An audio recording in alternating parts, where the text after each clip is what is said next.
तो गाइस हम बात कर रहे हैं ज्योति सिंह और पवन सिंह के बारे में। जैसे कि ज्योति सिंह से इंटरव्यू में पूछा गया कि क्या आप अपने पति के साथ इस टाइम भी रहती हैं, तो ज्योति सिंह ने साफ मना कर दिया कि नहीं, मैं अपने पति के साथ नहीं रहती हैं। हम लोग का जो काफी ज्यादा दूरिया हो चुका है। तो गाइस मैं बता दूं इस दूरिये का रीजन क्या है, मैं आप लोगों को बताने वाला हूँ। तो इससे पहले हमारे चैनल को सब्सक्राइब कर लीजिए, सब्सक्राइब करके लाइक जरूर कर दीजिएगा।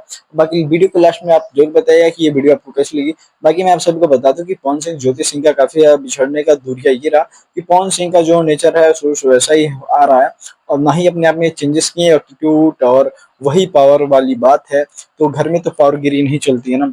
इसी की वजह से पवन सिंह की ये चौथी बीवी थी, जिसकी वजह से इनका भी आज ये जो तलाक का सिलसिला था वो तलाक हो चुका है। और पवन सिंह और ज्योति सिंह बहुत ही ज्यादा अलग हो चुके हैं।